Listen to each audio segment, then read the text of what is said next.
Now we're actually rolling. Okay, cool. Well, I guess thanks for joining. So I think what I thought I'd do is like I know we've talked before, so I thought I would try and go a little different angle. And there's some things I want to follow up actually with you, but we have students here who will be there's freshmen and sophomore rowers, basketball players, and soccer players. Hmm. All men in this class happens to be. So I'm hoping to go deep, but also bring them along if that's okay. Yeah, and Uh, if at any point you feel I'm losing them, just you can pull me back up because I have a tendency to sink to the bottom. I know, I know, I know. Well, let's start. Let's start with the most basic broad question. So, what in your what do you consider a growth mindset? How do you think about it? Well,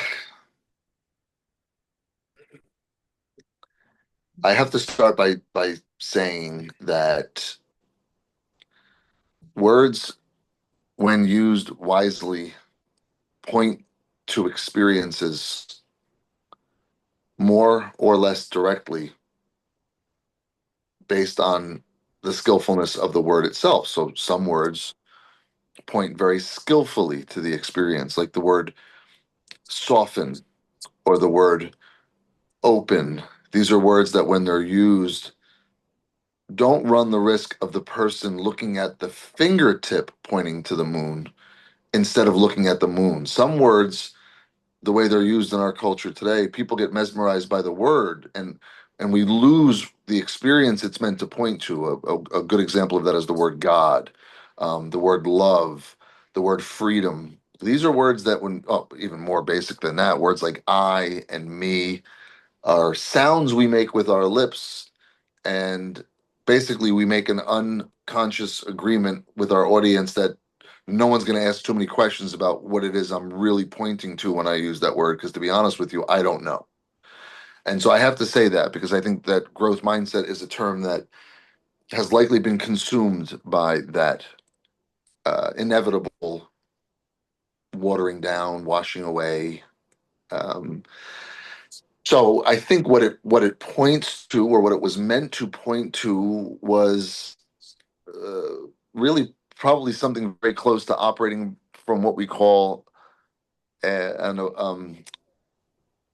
abundance mentality, as opposed to a scarcity mentality, an attitude about our lives that is more curious than it is concerned.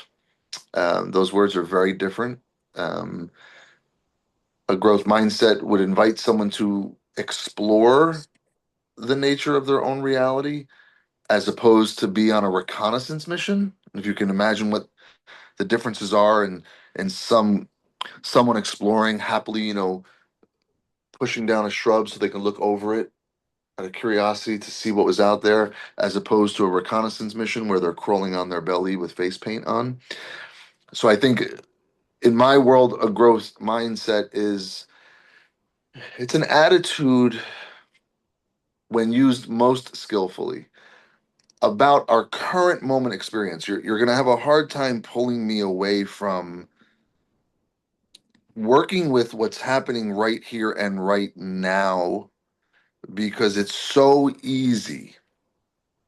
The first time I worked with the University of Washington women's rowing team, and I met them in this, major league baseball or NFL-esque auditorium, because they throw so much money at them, as you could imagine, to correspond with what they throw at the men's football team. And um, I asked the women, I said, who wants to be the best rower that they could be? And of course, they all felt compelled to raise their hand, although most of them don't really know what that means. And I said, okay, well, what can you do to facilitate that? And every answer given to me was likely one that would fit into what most people would consider a growth mindset, but they were all actions or activities that could not take place right here and right now. So there were just ideas about training and commitment and nutrition. Yeah, but this right here, this moment right here, is the only stone you can lay towards this future that you imagine. And I've worked with everyone I've ever worked with who hasn't made a very sincere commitment to reorganizing the way that they relate to their own reality. Everyone I've ever worked with disregards the stone they're laying because they're so preoccupied with the architectural design of what this thing is going to look like when it's done. And it fills a gap for people. Like I think fundamentally as humans, we are limited in our capacity to understand the true nature of what's really going on here. That's a given. We're finite, yet we're living in this infinite universe. There seems to be some conflict in that relationship that causes us as humans to struggle a bit. And I think that moment by moment, left unexplored, left without what we would call the light of awareness being shown upon it, we can do all sorts of things that feel very meaningful and purposeful that aren't really. Like most athletes I've worked with have been successful in spite of many of the things they think they've done and have really only been successful because of the things they've done. So how do you connect? I just want to jump in for one second. Yep. One thing you said that sparked an interest in me. Many things have, but one thing in particular. So how do you connect abundance and this moment? Great question. Because the raw, almost brutal nature of working with reality as it is to simply ask yourself in this moment, do I sense abundance or do I sense scarcity? Like let's just start with the truth. So I think it's a lot of the therapies I've studied and a lot of the approaches to human, basically it's human behavior change. It's all, sports psychology, as if it's not human psychology. It's just aimed at affecting a single element of a person's life, as if you could separate the person. So it's another one of the terms that I don't think has much meaning. We just use it. So where we're going to start is we're going to start by asking ourselves, is it there? As I sit here and rest in this chair in my office as the CEO of a growing healthcare company that's making a very significant mark in an industry, um, do I have that experience of abundance? And I don't in this moment. I don't. Um, but I'm okay with that. Um, it will likely begin to move in the direction of abundance as a result of this call with you, because this call with you allows me an opportunity to ground myself in my body as I speak, to paint a picture because I'm really just an artist, and my medium is the spoken word, right? And so I'm getting to do what I love right now, and that will help invite this feeling of blessedness and good fortune. So it's not something that we choose to make happen or can even make happen. However, this is the beauty.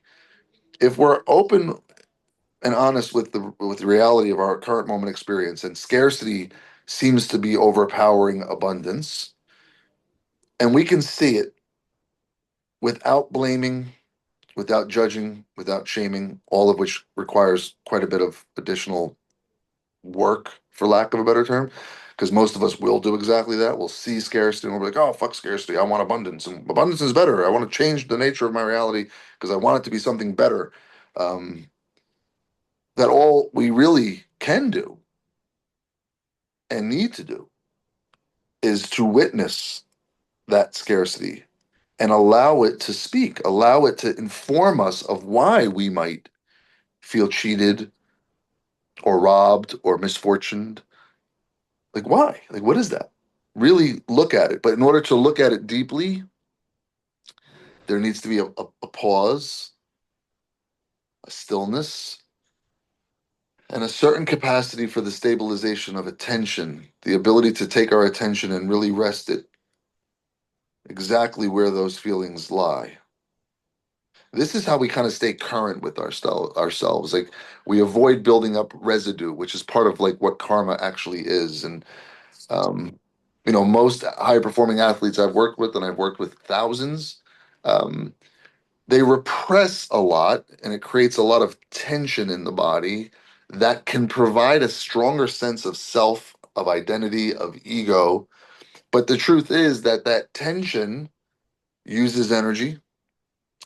exposes us biomechanically to all sorts of injuries rooted in the way that our fascia is incorporated in our body, especially in rowing, but in field sports, which I've been a strength conditioning coach and a biomechanist for longer than I've been a therapist, for 35 years, and I understand human movement well enough to be dangerous. The fascia of the diaphragmatic floor and the nerve interventions that travel through it, it's so affected as a result of this tension that we create when we repress, when we deny, when we resist. And we can carry on and things can look like they're working out wonderfully well, but you and I both know it's easier to make it look like it's working wonderfully well when you're 20 and neurotic than it is when you're 50 and neurotic. So let's pick up on that point. So Yep. these are 19 and 20-year-old boys, men, Yep. and young men. Yes. And they're walking on the basketball court. They're Yep. coming out on the pitch to play soccer. They're going out on Yep. the river to row a race. Yep. And what do you think are the particular challenges they might have when they're going into competition to stay into that moment and that abundance? Yeah. So it's largely none of it is in my experience, none of it is permanent. All of it is apt to change, but it is still wisest to begin with the truth. And the truth for many athletes is they have unknowingly, really unwillingly committed or invested their identity in its not in its true sense, but in the sense that they have the most access to. Like there are levels of meanness. Most of us have access to a particular level of meanness, and most people, that me has to do with their personality, their successes, their failures, their actions, their that kind of stuff like that. That's who me is for them, and that me has become enormously attached to their capacity to perform this event, and that capacity to perform has been most criticized, most judged, most praised as it relates to the performance of other humans at that given moment in the unfolding of this universe. And so it's all very arbitrary, and there's a lot of exposure. And so there's a lot of fear. I actually thought about creating a new sign for my facility here that simply said, "The truth is, I'm terrified." Because it really helps to say that, because it is true for most of us most of the time. The truth is, I'm terrified. And by simply saying it, it opens up space so that that fear, nothing has happened to it. It's still there, but it doesn't occupy as much space because I've accessed more of the space I have. So the limits for most people to stay in that mindset will be the assumption that the outcome of this completely arbitrary event, making a boat go backwards over an imaginary line or getting a ball in a net, um, says anything about their value, says anything about their beauty, their wonder, the fact that they are perfect, really. And when I've worked with athletes through those illusions, through the illusion, by the way, of a word that you used, most people consider themselves to be very competitive in high level performing events, but the truth is they're actually comparative. They're not competitive. There's a huge difference between those two.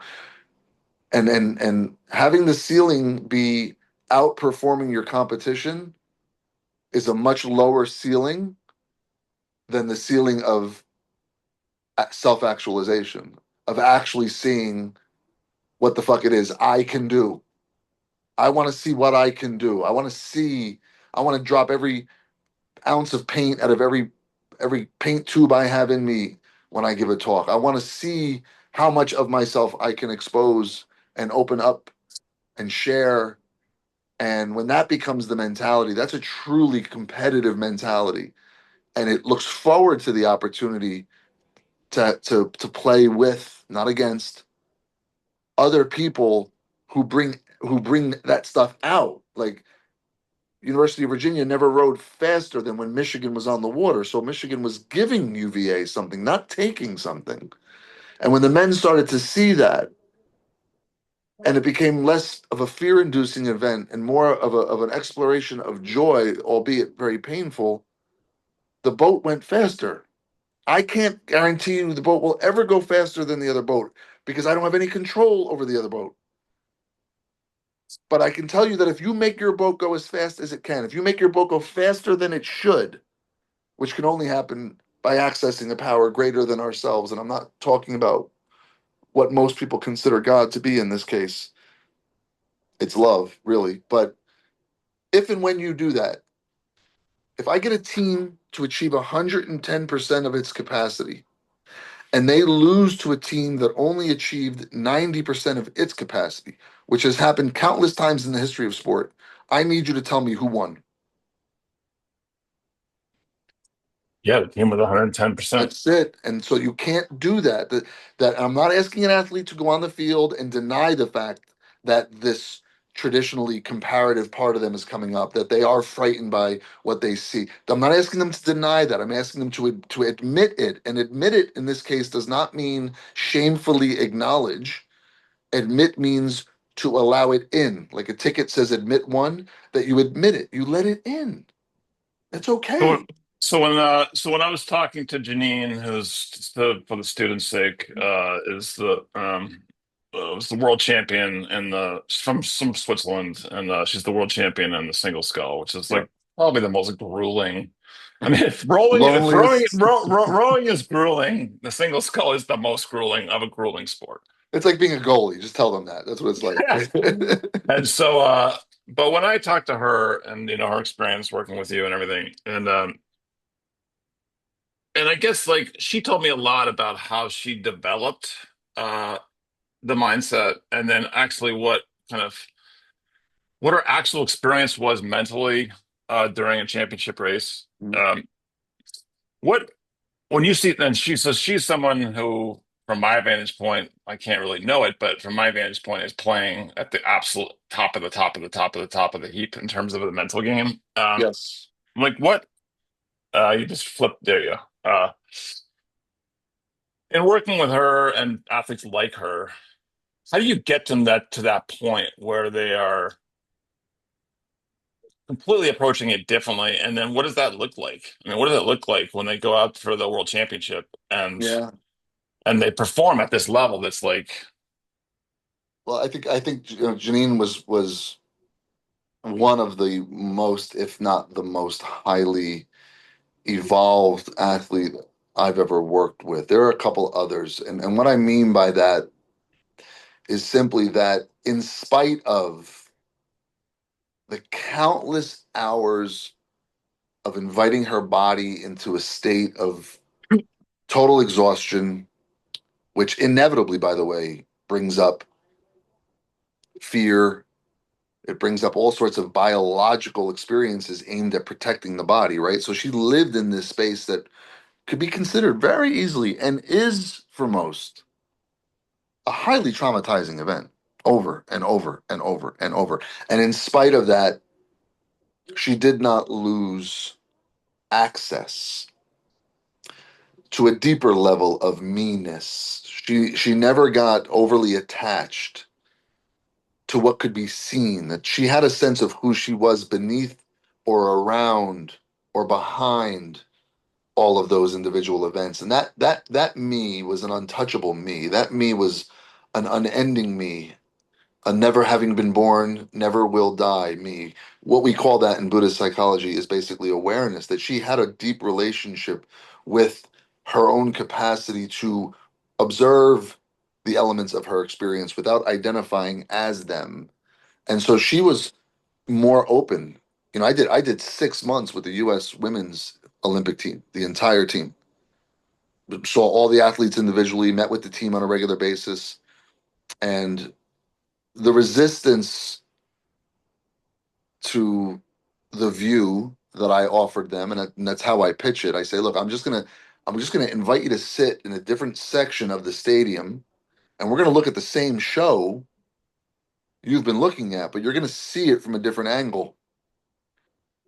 And what you see from that different angle, when an athlete begins to recognize that fear has been their driver, and even like in rowing, it's like a softball when an athlete or a coach will talk about pushing through something as a rower, and I'll be like, well, I don't understand that it's a pulling sport. So what are we put what are we pushing through? Like even that verbiage, like has anyone ever like all this research we do on the biomechanics of rowing and the physiological and the neurological, can someone please explore the moment by moment events of what someone is doing when they're quote pushing through? That the language suggests that there's an element of meanness that breaks off from the other me and somehow lambasts it into a higher level. It's being at war with oneself. It has no impact on the outcome, except it helps a person to feel slightly safer in the presence of their own exhaustion. So, what pushing through for most athletes is an increased level of tension, often accompanied by some self shaming verbiage that incites a higher level of fear that they then use to potentially seemingly make the boat go faster. Um, So in re- what do you think her experience in contrast to that? So what do you think her experience? some of it is karma, some of it is just like what people come to the table with, their history outside of sport. The culture that she was raised in is certainly a more humanistic culture than ours. It's more homogenous, but it is whatever studies there are on happiness and quality of life that they tend to be the highest where she comes from. I think America is a really highly traumatized culture for a number of reasons, and it does definitely go back to sort of how we started this project, and our history of war. And I think we come at this with this really sort of limited view of ourselves, and almost immediately seeing other humans as competition in a predatorial sense, and we isolate. She didn't do any of that. She was really open. I think the suffering of her life, because suffering is one of the things that, if it's experienced fully, opens people up to new perspective. You will buy a new pair of pants if you can't breathe anymore in the current ones you're wearing. Um, and so she was open. She's just a beautiful human, just such a beautiful human. And I think I've told you before, one of the other rowers from the U.S. team who chose to stay on board with me after my tenure with the team was over was a Harvard grad who went to Columbia Law School. She went to Oxford for an MBA. She won two gold medals and a silver medal in the women's eight. And I would tell her that I was so proud that she invited me into her world, and was so proud that she had the humility to acknowledge what did and didn't work. And I told her I would wear a T-shirt with her name on it if she would allow me. And Miss Karen Davies sent me a T-shirt a couple weeks later with her name on it that said Karen Davies is my client, and most decorated athlete in the history of Harvard. And like she was open to it. She realized like it didn't work. Like some athletes don't even know where their medals are anymore. Like it didn't work. When I was talking to Janine, so what I got the sense of, like when she was in the grand final of the world championship, Mhm. like I think like some people think like if you have the right mindset, it somehow feels easy. And I don't think I never got that at all. What I got was like she wasn't afraid, she was awake Mm, and she was in wonder. Like mm, that's where her mind was at. And so mm. like, like it was like it was like the most heightened experience of her life. And Those are the she words. was full of joy, really. Yes, Like those are the words. So one of the when I have to break it down because I have a tendency to get a little lofty. One of the sure signs that you're living more awake, which simply means more open to the truth of what's really happening here. Wonder and awe are two of the experiences that are almost immediate. So people who are like really awake could stare at a raindrop rolling down a window and just be like, "Holy shit."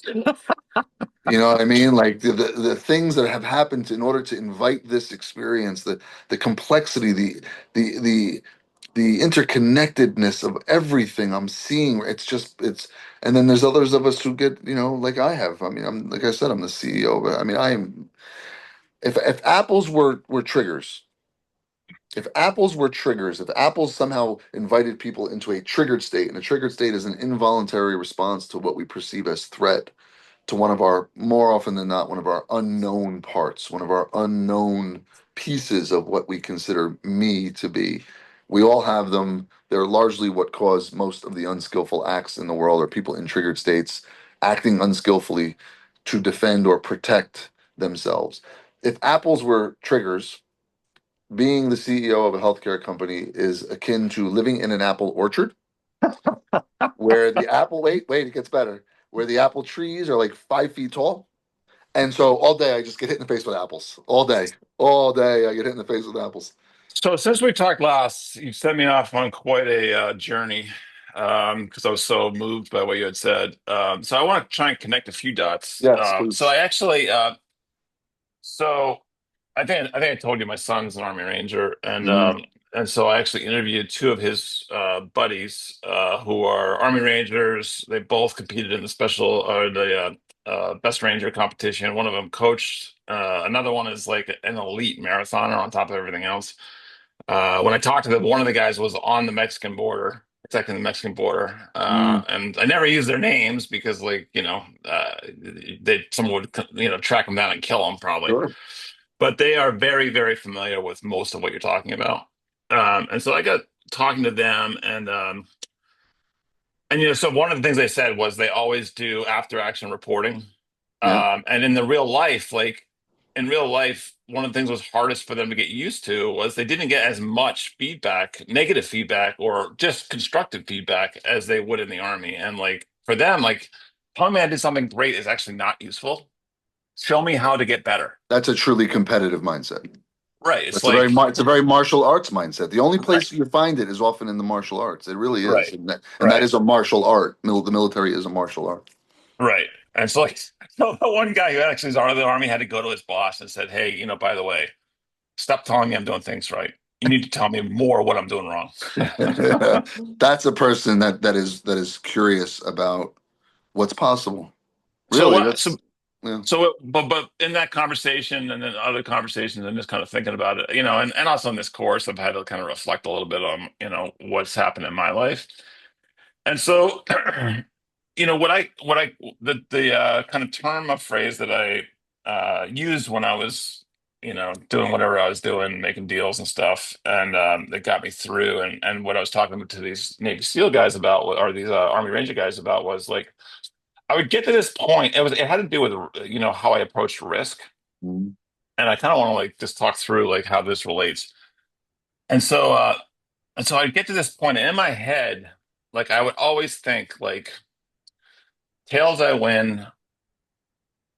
I mean, heads I win, tails I'm no worse off. In other words, I'm not afraid of losing yeah, ever. yeah. And like I think there are two ways to come about that, and so that gave me huge power. So like ultimately, like I could be in some conference room negotiating $1 billion transaction. Mhm. And like literally, I remember got like one kid in particular. He had a bottle of Tums, and he's like, they are so fucking stressed out. And I would literally be laughing. I'd be Yeah, like, this is like this is fun for me. Like this is really, and like it was a huge advantage because it just meant that like I could do things and and I just didn't feel the risk the way other people did. And that allowed me to think straight and kind of see all the angles of what was going on, where everyone yeah, else is just blind. They're just like it's like in a blackout in a race. It's like they have no idea what the hell's going on. yep, yep. Um, They were triggered. You were integrated. Um, but this is the difference. This is what I want to talk to you about. So, like when I look back upon that, a lot of that mindset at that time, this is like in my late 20s into my 30s, came out of the fact that I had a very traumatic childhood, and so I wasn't in abundance. I felt a huge amount of shame and negative self-worth. And yes. so like the way that I used that to my advantage was I said, okay, I'm such a piece of shit, I cannot be worse. Hmm. And so therefore, just show me I'm just going to seek coin flips all fucking day because it's a free option on the upside. Hmm. It's like at some point I'm gonna hit heads, right? Like, and if I keep hitting tails, who fucking cares? Like, I'm still Mm, a piece of shit, right? And so, what's taken me all this time to get to is the opposite, which is a sense of unconditional love, abundance. It's like, you know, I do things out of pure choice for joy instead of with a chip on my shoulder because I'm going to try and prove the fucking world wrong about how bad I am yeah. when it's really just me. I'm just telling myself. Yeah. So I'm gonna you just did such a beautiful job of summarizing a reality that I have lived through as well. And it was pointed out to me by one of my teachers. And he said to me, he said, August, because you could not access carefree, you lived careless. And there's a difference. You were careless because you felt as if you had nothing to lose. Your capacity to be unconditional loving at this point in your life, to the degree that you and I are successful, is because we now know we have nothing to lose because nothing can be lost. It's a different reality. Same words. Nothing to lose when I was younger was rooted in this idea that I was meant to have things and I didn't have them. So I got nothing to lose. Now, when I live by that truth, it's because nothing can be lost. And so it's fascinating how you can see, and it's incredibly frustrating to certain parts of me that I do know the truth around certain elements of the human experience. And one element is that it all unfolds exactly as it must. So there's no better than or worse than, like someone who can become completely awake in a single segment of their lives but be a horrible father, or that there's the, because you, and I bring that up because specifically I was reading over the questions you had sent, and one, if you were able to ask it to me, was going to be, what am I most proud of in my life, and without reservation it's the fact that I've raised my son without any trauma. Nothing compares to it. And I've done a lot of shit, but the fact that that boy feels safest standing next to me, fuck it, man. That's it. But I owe that to my alcoholism. I owe that to all the confusion, misguidedness, and the trauma of my childhood. Like, holy shit. So, wait a second. What I wasn't given and the harms that I was exposed to are, in fact, a part of what I'm able to give him. Because the way it works is it's like a wave. And so different humans are born into different places of that. And it's not in our control. And that's one of the things that we can foster abundance from when I'm sitting in a room at a school like Wellesley, or is it Wesleyan or Wellesley? Wellesley. Oh, Wesleyan. Wesleyan. Wesleyan, sorry. Um, or UVA or UW or Yale or Harvard. And we're in this little room and we spend our free time pulling on this stick, and we're well fed and we're safe. And we were invited to do this together at this moment in the unfolding of the universe. Like, if we can't find a way to love each other, this world is fucked. Of course, you started making me cry, you motherfucker. Sorry. Uh, I almost did uh, too. Anytime I talk about my boy, and um, my marriage to his mom didn't last. We were just separated a year and a half ago. But that brought him and I closer because he witnessed me, which I have a feeling, and I'm not analyzing. I don't do that at all, Tom. I don't have thoughts about people, and I just see things, and I see commonality between you and I, that most of us were not raised with enough sun or air or soil or water, the things that invite a seed to become what it's capable of being.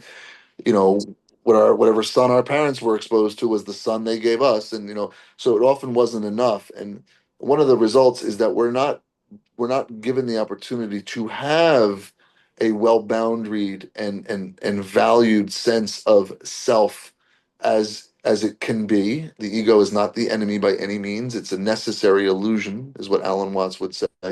But that ego can take shape later in life if a person finds themselves in a lose-lose situation. That the pressure of being in a lose-lose situation is what gave birth to the healthiest ego I've ever known, which is not one that thinks it's better than or worse than anyone else, but it is one that is finally comfortable saying, you know what, that doesn't work for me. yeah, you know what? This, I mean, we can talk about this all day, but I have three kids, each of which are extraordinary in their own way, and like they've been the greatest teacher to me. Yeah, And part of that is, and I'm sure you can relate, is that my ability to unconditional love them means that I have zero control over what they do or how they grow. that's it, brother. And so like they grow into this like incredible Yep. flower, each one of them. Yep. And like all I do is watch and That's like it. and I'm 100% present when they need me to be present. Like that's the Yep. thing. But And that's it. So listen, like and just listen. the power of watching, the power of listening, this part of the illusions. I heard, I don't know who it was. It was a meditation I was doing recently, and it was brilliant. And it was a very well aged teacher, someone who had put thousands and thousands of hours in this process of sitting with oneself. And they suggested that it was the evolution of our capacity to grasp with our hands that initiated this psychological grasping that so many of us fall victim to. In America, we have this idea of doing, or as of effort, and effort is overrated. You can, with some of the, when I do workshops in the corporate arena, and I've done them all over the world, I will sometimes I'll pitch, how would you guys like to work effortlessly? How would you like to find out what that might feel like? That you can work effortlessly, because effort is this added tension on top of what we're doing. It's like Yoda saying there is no try, only do. The word try is a word that also suggests this pretensing of the body prior to the engagement of an act of which we're not certain we are capable. And it helps us to constitute that ego because it's not fully formed, so it strengthens the sense of self, the illusion of control, and then we take that first step. I'm not suggesting it's bad or good. I'm suggesting it's not skillful, that we would actually have more energy to pull the stick, to kick the ball, to run across the field or the court without that tension, if we were playing knowing we had nothing to lose because nothing can be lost. And look what your children did when you simply went and you were effortless. And look how well your sales went when you were effortless. Now, can we do that with the nature of our own reality? So, on a moment by moment basis, left to my own devices, without awareness, without reminders, without my practice, I will get carried away by a trigger. They're like mouse traps. One goes off and you throw them into a room, throw it into a room of untripped traps. They're going to start to pop. And that's the way we are. And before long, I'm living in a state of, Yeah. I mean, it's interesting. So, like, it's just kind of, I don't know, synchronicity or whatever. But like, I happen to be having, like, I'm sure you've had it. Like, I had this kind of magical conversation with one of my children last night, and who has had a particularly rough year, and I was just kind of saying, like, we kind of, I just listen most of the time, but we just kind of happened into the conversation, and I was just like, he's doing so much better now. And I'm like, what happened? And he's like, Dad, like, I think I said, what did you do? Or what was the most helpful thing that mm, you did? And he said, he's like, Dad, I realized I don't have to do anything. mm, I was mm. like, fuck, how did you get so smart? Yeah, well, there is beauty in that. I can promise you that this we don't know how it works. We don't know how much about anything really. We have observable science. We call it science because we watch what happens. We go, oh, that's how it happens, but we don't know how it happens. We don't know much about DNA, and there's some research suggesting that the DNA of women is affected by every human they have intercourse with. Like what? Like it's like we have no idea how it communicates, and but I can tell you this greatest gift I can give my son at any given moment, wherever he is in this world, should he not be on this world, um, is to sit and to ask myself the one question that I don't ask myself enough, which is, how could I love this more? Yeah. Whatever this is, how can I love this? How can I love it? How can I love the suffering? How can I love the misfortune? Just love it. Shine the light of awareness on it, not to eradicate it, not to heal it, to welcome it. That That brings healing me, healing means welcoming it. It's there for a reason. Mud exists so that flowers can grow. yes, that brings me back to uh, one of my last questions because we're kind of running out of time here. But one thing you said in our last conversation that I was really stuck with me, and it's not that I hadn't necessarily heard it before, but like it just hit me like a ton of bricks, and I just had to like I've just been thinking about it ever since, honestly. Um, you said the Buddhists in Buddhism, the warrior's heart is always broken.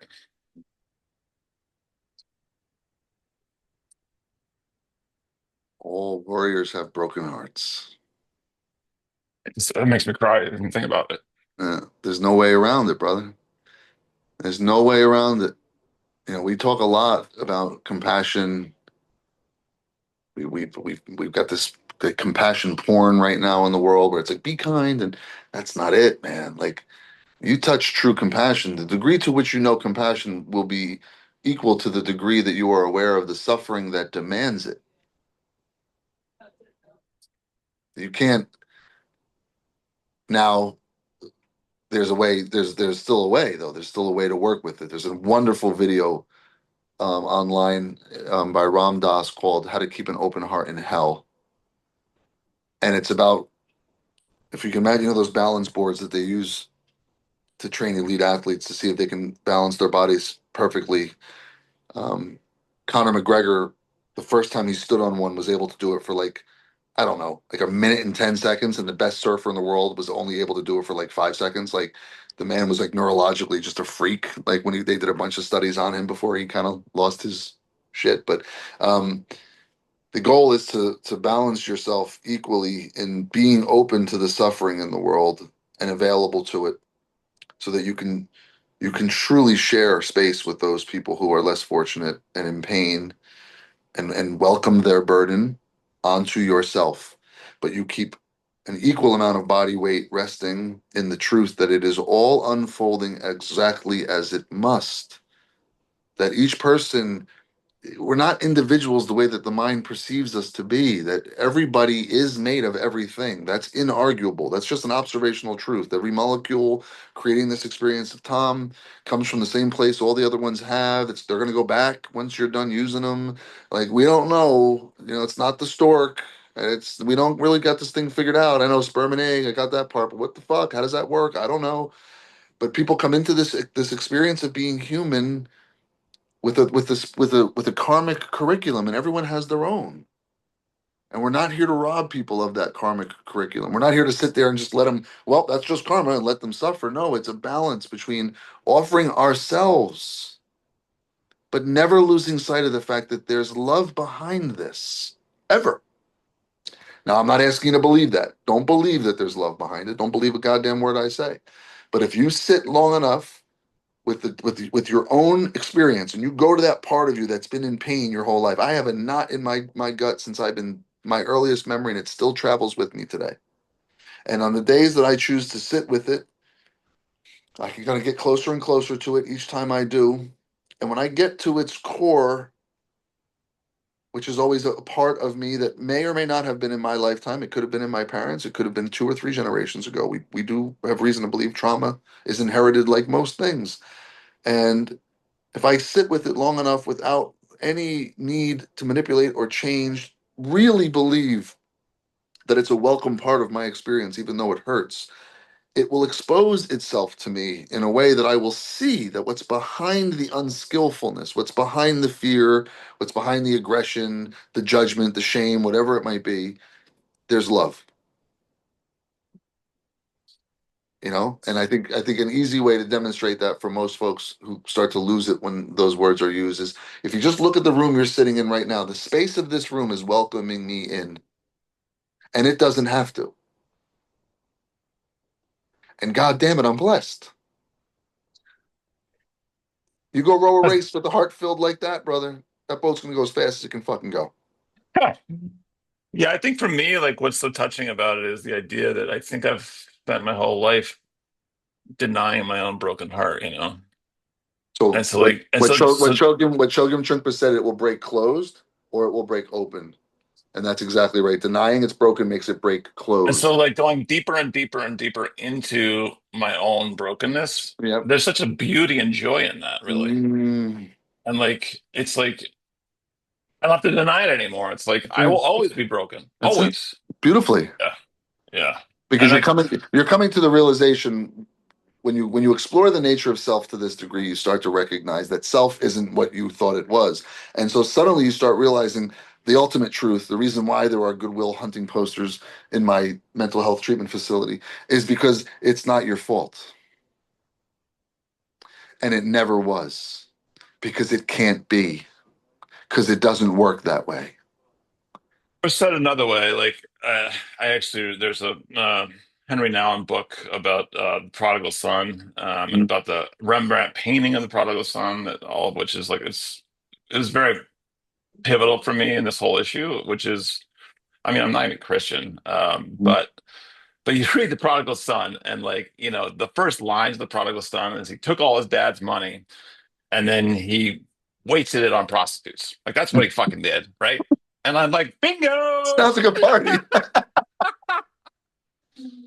And like, and then he got to the point where like, there's a famine and he's starving, and he's like, well, you know, I lost the chance to be my dad's son, but he has all these slaves that don't starve, so I might as well go home and like ask to be a slave, so like I don't starve, right? And when he gets there, his father loves him every bit as much as the son who is still there. He loves him completely and unconditionally. Mhm. And so the moral of that story to me is kind of the flip side of what you're saying, is like there is absolutely nothing I can do or say Nope. that will change unconditional love. Nope. And like once I know that, like the game completely changes. It, Like my heart is broken, but like, the world's my oyster. It's like, it's perfect. The sun doesn't shine more or less on anything presented to it. It doesn't aim. It doesn't hold back. It just shines. and so with that attitude, I mean, I assume like that's the attitude that Janine goes out to the, the grand final of the world championship. It's like, this is joy, man. Like this is love. Yeah, Like what else is there? I will, you heard me say this before, but I think it drives the whole point home in a very practical way. Because it doesn't really make a difference if we could do a whole, we could do whatever, a talk, a book on this word want and what we think it means. Well, I don't want to, or whatever. I don't give a shit if you want to or not. If I put you down on an erg and I get you to verbalize outspokenly to the rower next to you, I hope you go faster than me on this piece. I hope you go faster than me on this piece. That will be the fastest piece you pull that day. Right, right. I do it. I do it. I do this. I do the research. I've done the research. I've done the research. And that'll be the fourth piece, by the way. It'll be the fourth 3 minute piece at slightly either at or slightly below 2K PR pace. So it's a tough 3 minutes. And all we do is measure the meters, how far you went. And that'll be the fourth one of the day. And it'll be the furthest one because they look at the men next to them and they love them. And they say, I hope you go further than I do. I want that for you. And then they all go further. So maybe we can stop trying to kill each other. I don't know. Uh, Quentin, you're the only one left. Do you have a question? Yeah, so earlier you t talked a bit about like it was a scarcity versus abundance mindset, and you said that you were like in a scarcity mindset, but you might like become or like as the talk goes on, become into like an abundance mindset. And I was wondering, how do you know like which mindset you're in? Abundance. Uh, So it's a great question. So one of the teachers I've studied most, his name is Chogyam Trungpa Rinpoche. He's one of the first Tibetan Buddhists to bring Tibetan Buddhism to the U.S. And he has a line in one of his books where he says, if you pay very close attention to the feeling of a tear coming to the eye, just as it begins to roll over the edge of your eyelid, and you connect deeply with that experience, you will notice an incredible amount of abundance. So for me, in this talk, I began to shift into abundance as I let go of what my perceived limitations are and were, that I was stuck in my mind before this call because my mind has all these things that need to be done. It sees all the risk around my business operations and my staffing and my expenses, and it has a tendency to hold on to those things. And if I become entangled in that conversation for long periods of time, my body, of course, responds with tension. And suddenly I'm small. My problems haven't gotten any bigger, but my space has gotten smaller. And so it feels like my space is filled with problems. That's scarcity. And this conversation and the connection with Tom and the sharing of a couple of tears from some grown men, my space, it didn't get bigger because it was always big. I just lost touch with it, and now I'm in touch with it, and that's abundance. Same pile of dog shit in a 10 by 10 room or a 10,000 square foot warehouse is a different pile of dog shit. You're not even going to notice it. I didn't need to change the dog shit. I don't need to change the parts of me that I find as unacceptable or the elements of my life that I want to be different. I don't need to change that. It's okay. That's what it is. But if I'm living in the space I really have access to, I'm okay.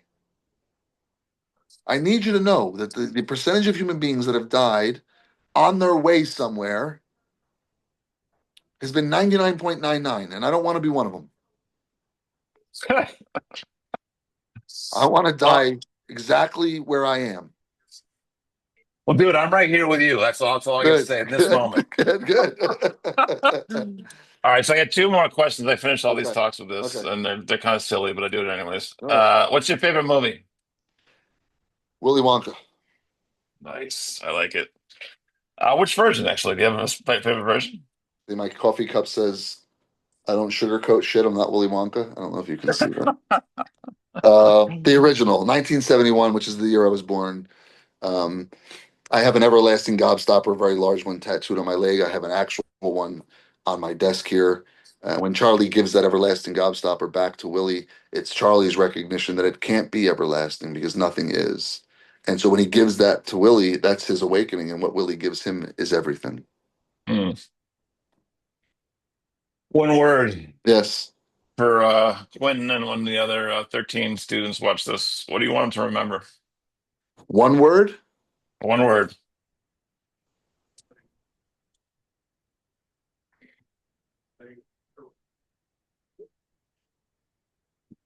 breathe,